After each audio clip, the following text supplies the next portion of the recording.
Nashville, Tennessee is often called Music City, USA, and with good reason. It's home to countless musicians, producers, engineers, music venues, and recording studios. We head to the world-famous Blackbird Studios where we meet Grammy Award-winning producer Jacquire King, who shows us some of the techniques he used when producing James Bay's hit record, Chaos on the Calm.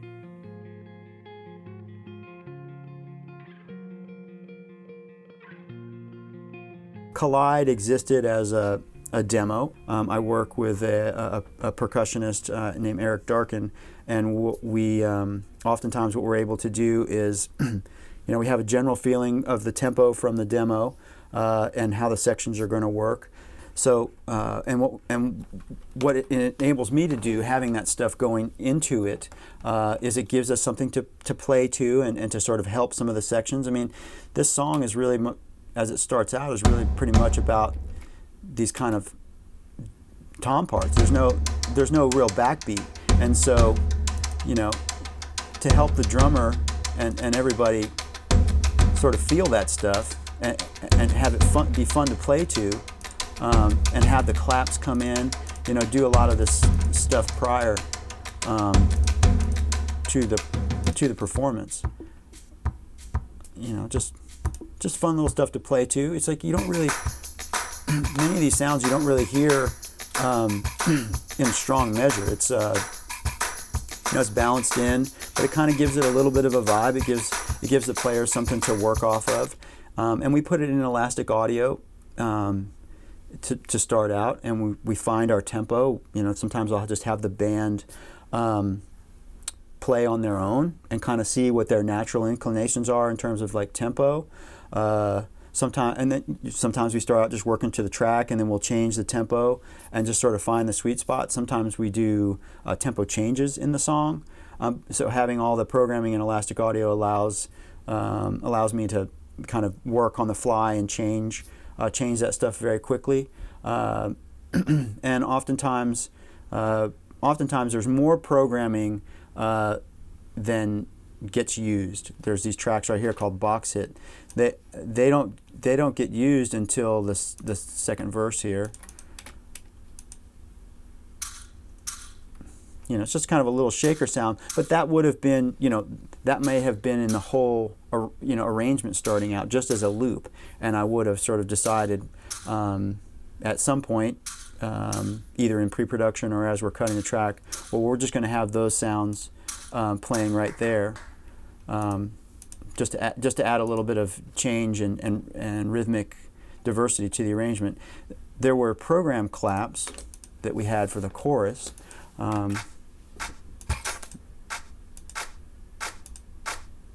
That's stuff that all existed before we actually cut the bass, drums, and guitar. But then we added, so after the fact, we added these tambourine hits and human claps, because with the loops, it's a loop. It sounds very static and the same over and over again, which in a way is nice. It gives us gives you a feeling of a modern sound and quality. That's another reason I like to do not only is it nice to play to and give the song a little bit more shape immediately right as the musicians are performing it, and it helps support the arrangement, but having the loops and some of these elements like that gives it a little bit of a modern quality and a little bit of an edge. These are the elements that we decided to use. We started out with more, and the arrangement might have been different. We pick and choose and turn things off. There's all kinds of cool little sounds going on.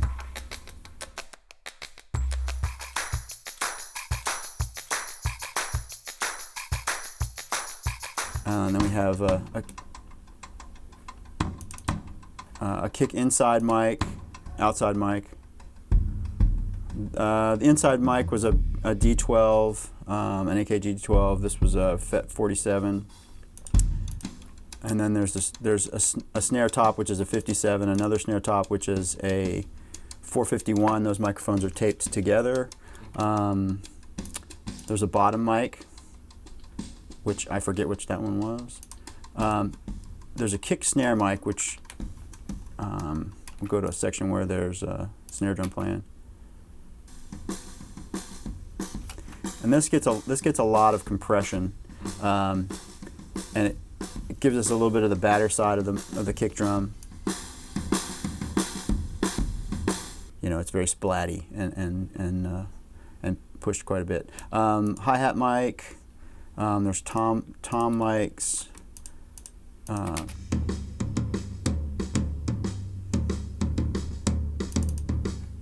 And we split those out. Those are Josephson ES22Es, or E22S. I forget which way it is. This is an AEA R88, which is a stereo ribbon mic that's placed very close in front of the kick drum, and it has, as you can hear, it's got quite a lot of compression on it as well. There's a mono drum, which is also an overhead. We changed that mic up, so I'm not really sure what that one is. It could be a D19, which is kind of close, and we move it around. It's not necessarily directly over the kit. And then there is a mono overhead 67. This is another overhead.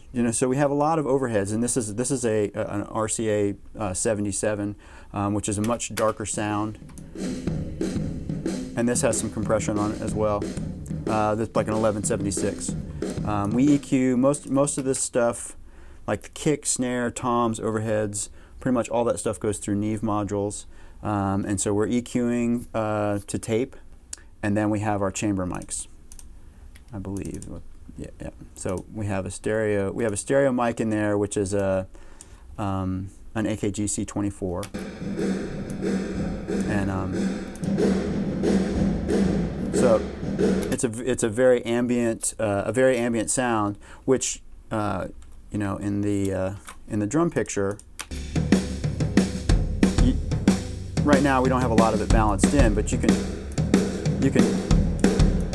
really make the drum sound very ambient, and suddenly turn it into a much larger space, which is nice. We leave the chamber. The chamber is in between the control room and live space, so we leave the chamber door open from the live space to allow that sound to spill into it, and mic it up. And the chamber sound doesn't really interfere with the room sound because it doesn't really spill back in, so we can maintain a nice controlled, tight drum sound out on the floor. We'll start working on the drum sound. I may turn some of these off because we're not working with the final mix session. I don't know specifically what choices were made in the mix, but working with Lowell, my engineer, he likes to have a lot of options, which I'm open to. My engineering style is a little bit less in terms of tracks and microphones, but I'm quite happy about this because we can pick and choose the sounds at mix, and kind of sculpt something after the fact, which is fine. With a simply mic'd drum kit, if you can use things like the hi-hat or a ride mic if you've got one, or the floor tom mic to give you what is the stereo image of the drums. We could turn these off, the stereo overheads, and just kind of rely mostly on this guy, which is the mono one, and we still feel like we have a stereo image because of the information we're getting from the hi-hats and the toms. It's sort of, and these other room mics in the chamber, So, but we're gonna tighten things up just a little bit. Turn these back on. Okay, so some things I would do immediately would be this mono overhead. I'm gonna just do a little quick EQ. I don't need this low frequency stuff, and probably take.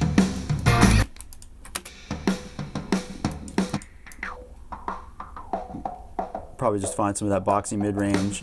I don't really need that. I'm going to open the top end up a little bit. Just taking a little bit of the mid-range and out of it, and kind of opening the top end up. Just makes it a little bit splashier. Put a little compression on it.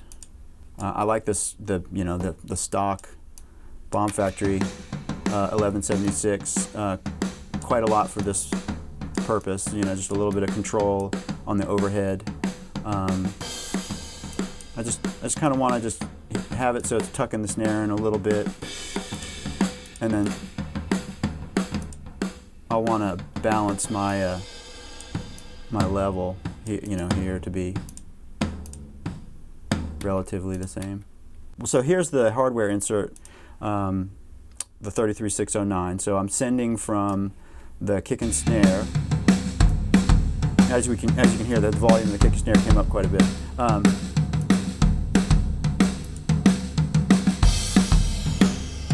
So just running a little bit of that in there.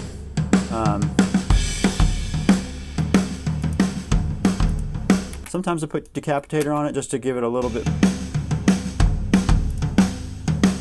more. I just kind of turn the drive up a little bit, just give it a little bit more of an aggressive point and articulation. Sometimes I even turn the tone up a little bit, because this sound, I mean, although it does bring the drums up, it's a parallel sound, so it's not there's not a lot of volume with it, but it's adding articulation and punch to the drums without having to necessarily compress too heavily on the drums themselves. I mean, on the desk, I do already have, on the assignments on the desk, I already have a little bit of compression going on the kick and snare. Let's just focus on the kick drum for a second. We're just going to focus it a little bit more because there's a lot of leakage. Sometimes we put a tent over the front of the kick drum. It doesn't seem like we have one on this particular drum pass to isolate the outside mic a little bit more. So we're going to turn it down. Just kind of get a little more focus on the kick drum.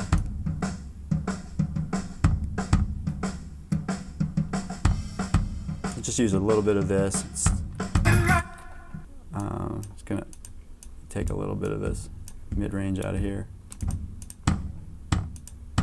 Okay, so this has a lot of point on it, the kick drum.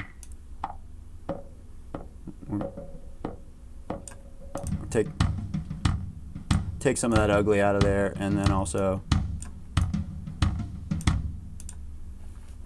so it's got a lot of point on it. I feel like I don't necessarily need to add more.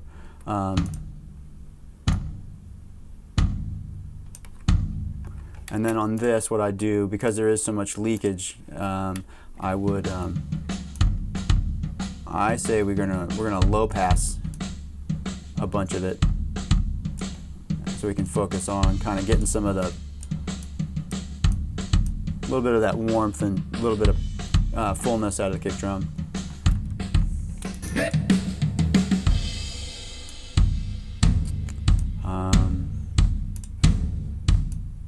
To me, a lot about drums is really just balancing your elements, and I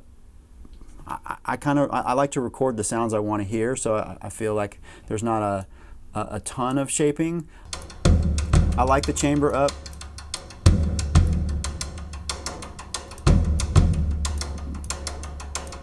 These mono mics, these room mics, excuse me. We're hearing a lot of the sound of the shell of the drum kit. The rim shot and tom stuff that he's doing with these turned up. It just sounds a little bit more pleasing to me. I want to balance these high because I've got these overheads turned down pretty low. They're just in there for a little bit of feeling of width. And what I'll do is I'm just going to copy this EQ over.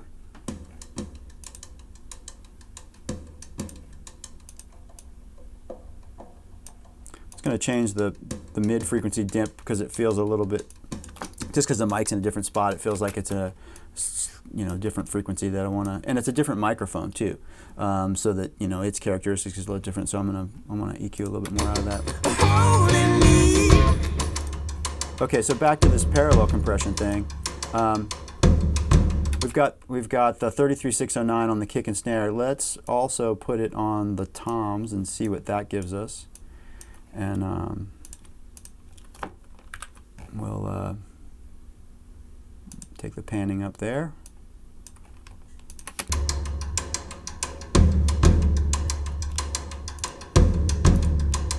It just adds a little bit of heft and punch to the tom part. Bring them down just a little bit. Okay, so now we don't really have any. I've got the Compex over here for the parallel compression on the rooms. So let's, and it's on the overheads too. I don't really feel like we need it on these the stereo overheads, because it's going to just kind of keep that wide and airy. But we'll put it on the mono overhead, and we'll add it to the chamber.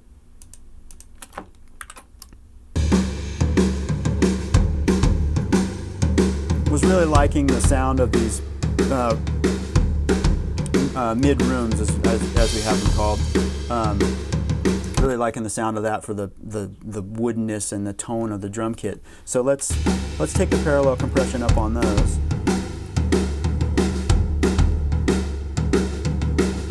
See what it's like to add a little bit of. So I brought the chambers up too, and then here's the mono overhead. Okay, so I like the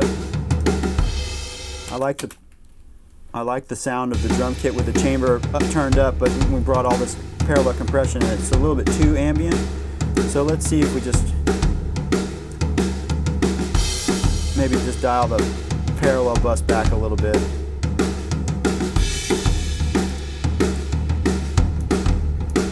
Feels good. I think I'm gonna now just bring these down just a little bit.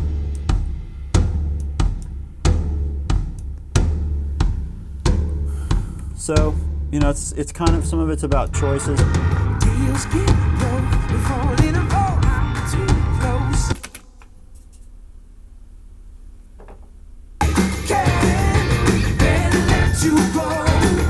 of course we need to listen to it with the song. I mean, we made a few EQ choices, a few balance choices, turned some tracks off, we got some parallel compression going, but now you really got to listen to it with, you know, that's fine that we've been listening to it sort of in isolation.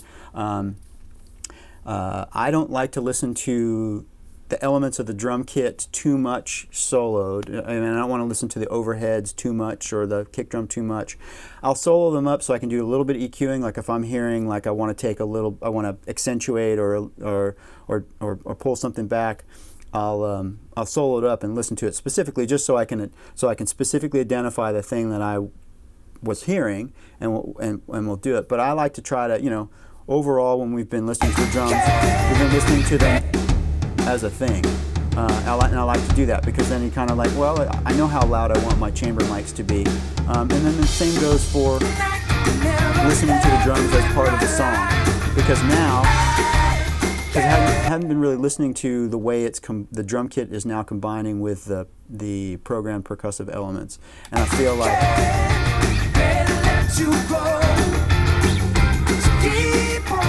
I've got a lot of ambience on those claps that's happening, so I'm feeling like I want to split the difference a little bit on my mid rooms. The tone's nice for the drums, but it's also a little too warm and hazy for the track itself, and because we're getting a lot of excitement and ambience from the claps in there as well, and I think that's, you know, that's sort of equally important.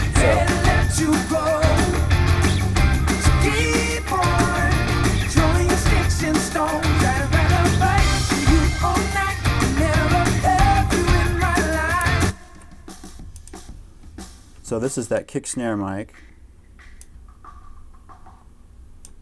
I'm hearing a lot of this this sort of mid-range, but so this goes sort of equidistant between the kick and the snare, so you get a bit of rattle and. Well, it's sometimes we do it sometimes the microphone's in cardioid, sometimes it's in figure 8, but it's placed underneath the snare. You know, if you can picture like this is the batter side of the kick drum, you know, and the snare is here. the pedals hitting here. We put the microphone like right here. Sometimes, like I said, it's in figure 8, so it's hearing in front and back. I think this one was on figure 8, and sometimes it's just on cardioid, and it's listening to the pedal hit the kick drum. So we're getting a lot of attack there, and then because the snare is above the microphone and at its null point, if it's in cardioid, if it's only listening on this side or it's on figure 8, it's sort of in its null point. That's why you get this sort of very soft snare sound. The sound, you kind of get a little bit of that snare wash, which is nice.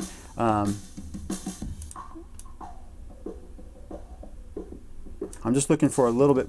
We've compressed this pretty hard, so I'm just kind of looking to get a little more clarity out of it. I want a little bit more articulation for the kick drum.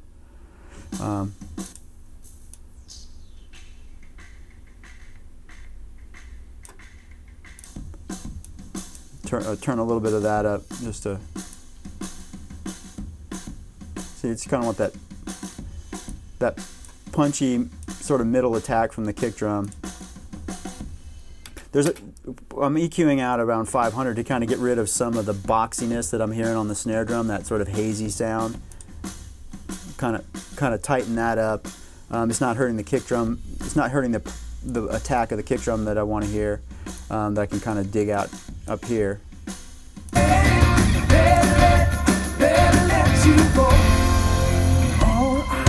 And that track it's pretty heavily compressed. I mean, in hindsight, could we have compressed it a little bit less? Sure, but I'd rather go for sounds that feel, they feel exciting and they kind of combine into something that feels good.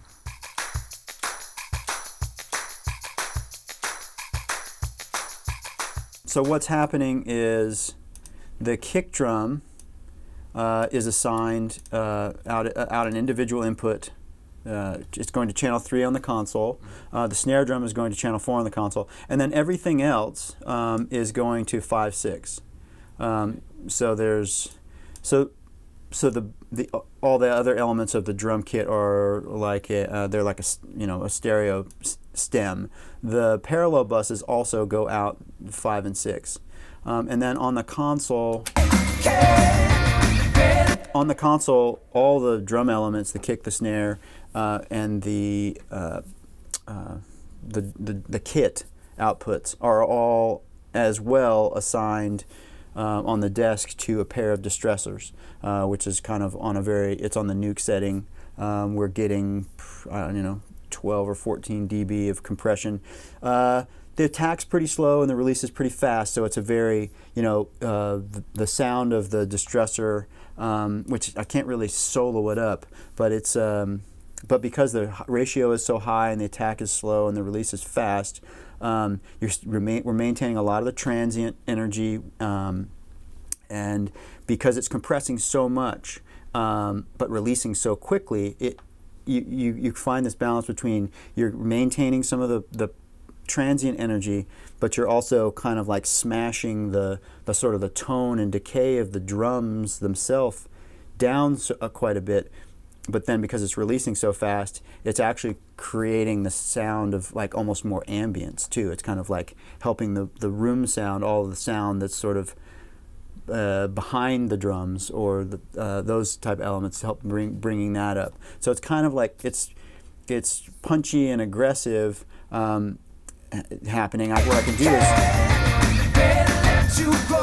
it's hard to solo it up, but we can turn it off.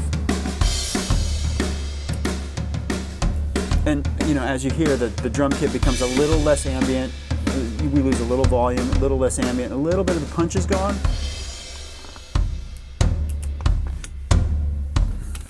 No, I'll do it when the track is playing again.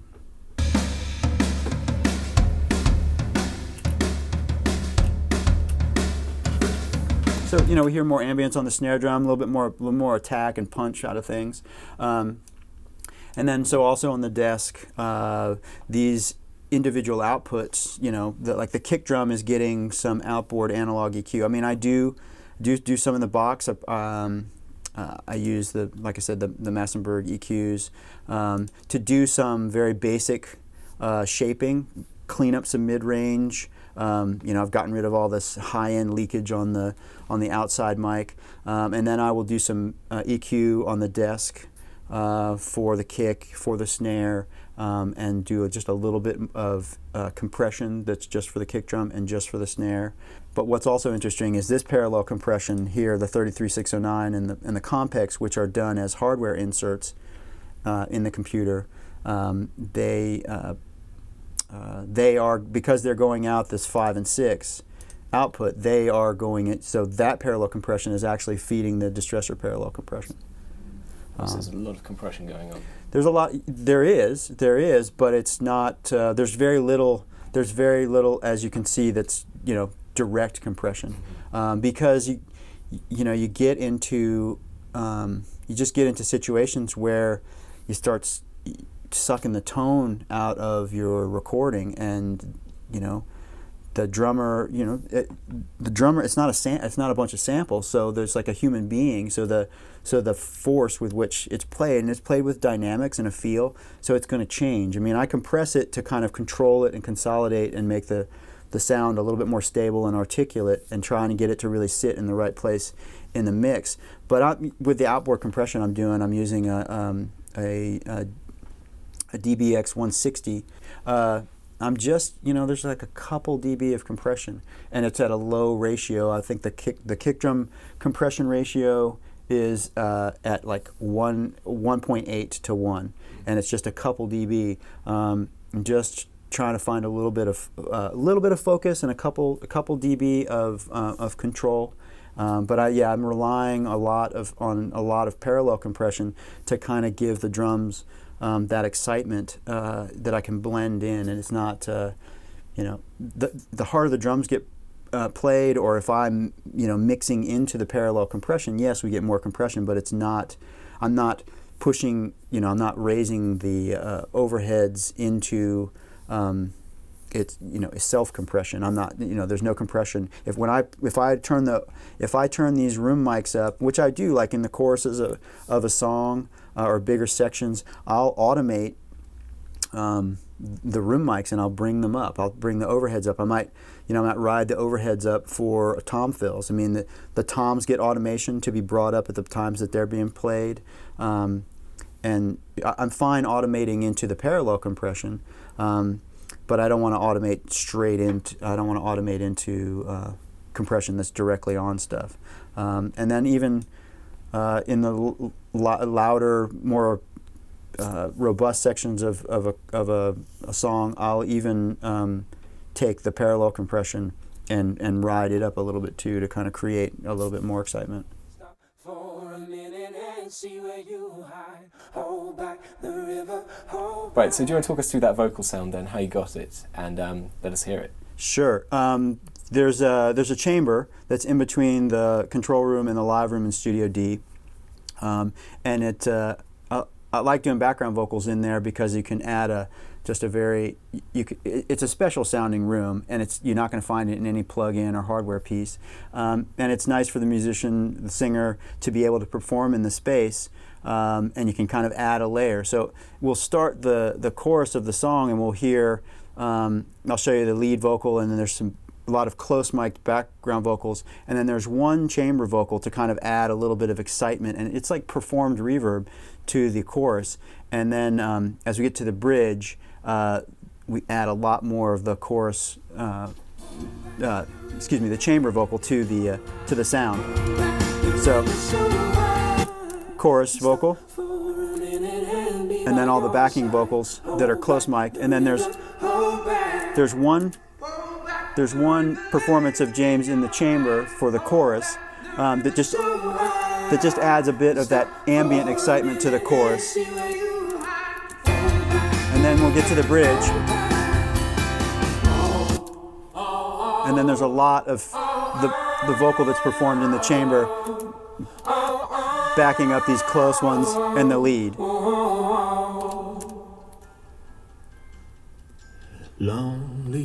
So it's just a nice, thing to add to the production, and by layering it up there in the bridge, it just gives it like just even more size and a real, it gives it like a sing-along quality, and it's just it's an ambient space. Like I said, it's very special and can really fill things out.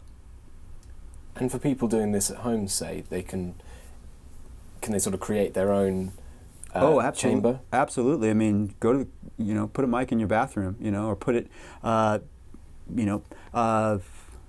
you can. You might want to flush the toilet first in case, but you can put a microphone down in the toilet, and kind of, because of the shape of it, it's like a parabola. The shape of it's a very reflective surface, and you can kind of sing away from it, or you can put it down in the bottom, put a mic in the tub or up where high. Just some room that, like, sometimes like an entryway to, an apartment or a hallway. This doesn't have much absorption in it. You just kind of sing away from the mic and kind of get a reflective surface. Yeah, you can pretty much do the same thing. It's like performed reverb, instead of just sending your closely mic'd background vocals to a reverb. You can record the sound of someone singing in the acoustic space. And the other thing that's nice is you can kind of get them to do a performance that's maybe a little bit more shouty, or has just a sort of a different performance element to it, that kind of really can add some life and accentuate the parts. And then, as we did in the bridge, you can kind of stack it up and make it even more significant.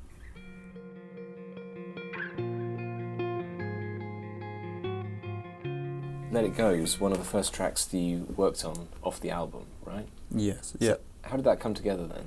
We started it on the first day of pre-production. A handful of the songs came in with existing demos, but this was a new song that James had written, and the night before we started pre-production, he had a performance. He was playing solo, so I knew that it could be a very atmospheric and sort of sparse song in terms of production, and just really focus on the vocal performance, really. So the very first day we captured what is the main guitar part of the song, and that's, you can see where the edits are, where it's edited together from a couple passes. And there's a reverse sound which we created sort of after the fact.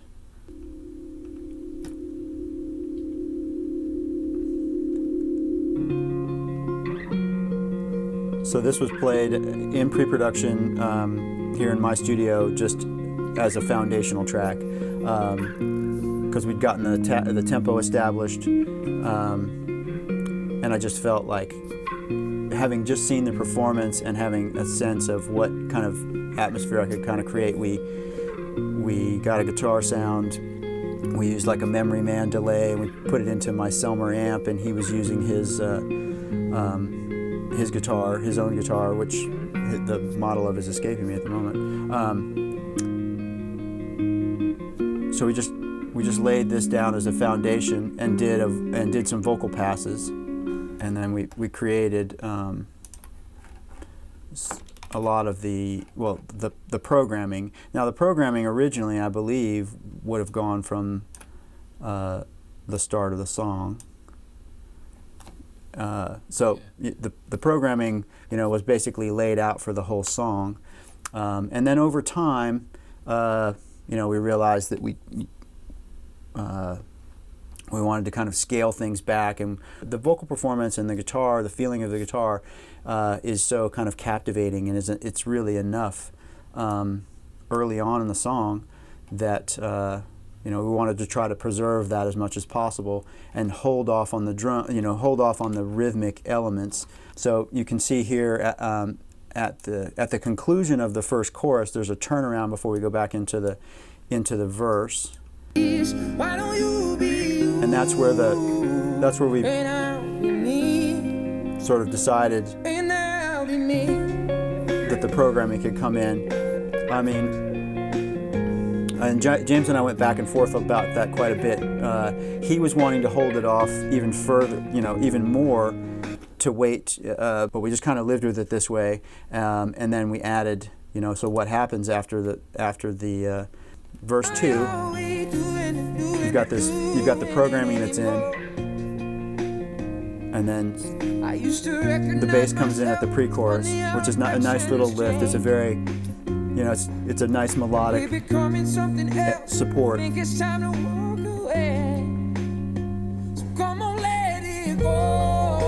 And then we have a drum kit that comes in that's much warmer.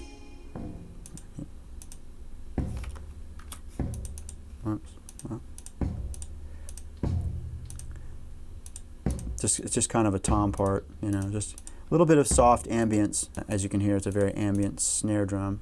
But layered after the fact. Yeah, this was recorded after we recorded the drum kit.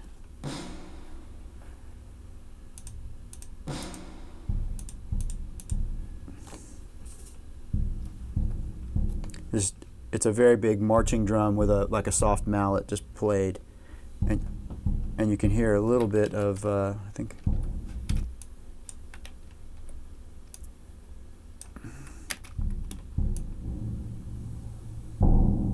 That's the chamber. So the drum was played outside of the chamber, but just outside of so that we could get this very very close sound of the soft mallet on it, but then also have the ambience. Because we also kind of wanted to get away from this more electronic sounding programming that plays earlier in the song.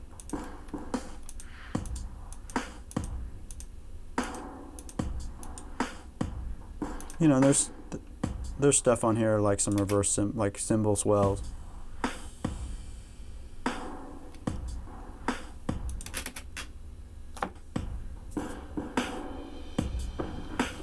Stuff that's played with mallets and just kind of swells in.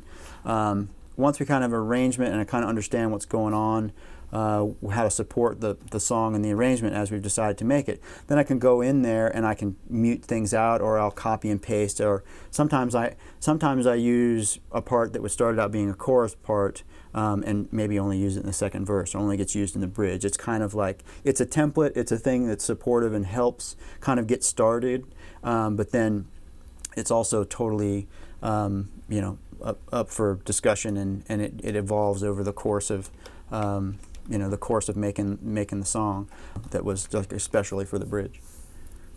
So the bass sound that you've got in there, you talked in the article that we ran back in May about using the POG, the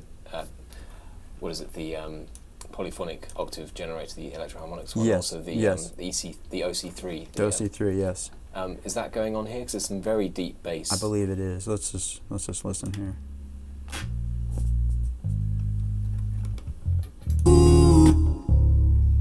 Yeah.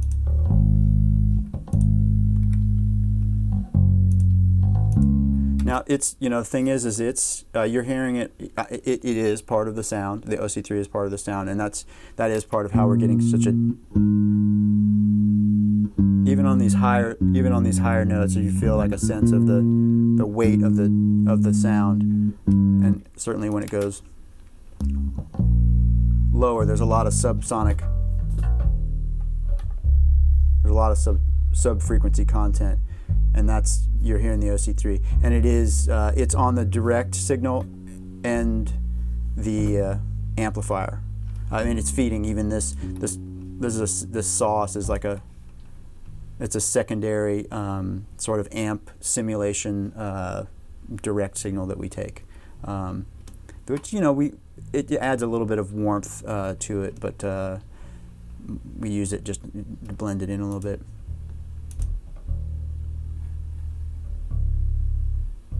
But it definitely helps. The OC3, is very supportive. It's not something I can take off and show you because it's built into the sound. But yeah, definitely. I'd like to try to record the sounds as close to what I want to hear as possible. Oftentimes, I will add a subharmonic synthesizer to a bass sound in the mix. It's just sort of a thing that I like a little bit. I mean, as you can hear, it's not like crazy present. It's just kind of blended in and gives a little bit of sonic support. to the bass sound. So one other little small thing I want to point out here, our intention had always been, to use the harmonies. We had used the harmonies from the second chorus and used them in the third, but because there was a lyric change in the way we were changing the arrangement, James ended up leaving here, and we had a different lyric. We had a different lyric happening.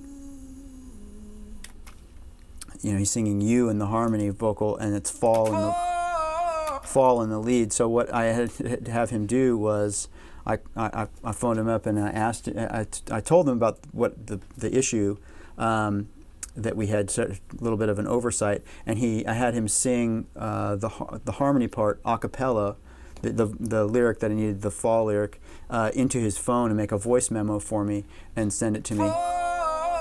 So that's an iPhone recording. That's in this song. That's in the song. That's a voice memo recording. In the final version. Yeah. So, it's just a funny little thing, and it's fortunate we have the technology that we do. You couldn't get away with it with a lead vocal, certainly because of the sound quality. But just being that one lyric and a background vocal, we were able to kind of get away with it and make it work. If you like this video, why not subscribe to the Sound on Sound YouTube channel for all our latest video content. Also, if you want to read the magazine, you can pick up a copy in your local newsagent. Download the tablet edition or find us online at soundonsound.com. Thanks for watching.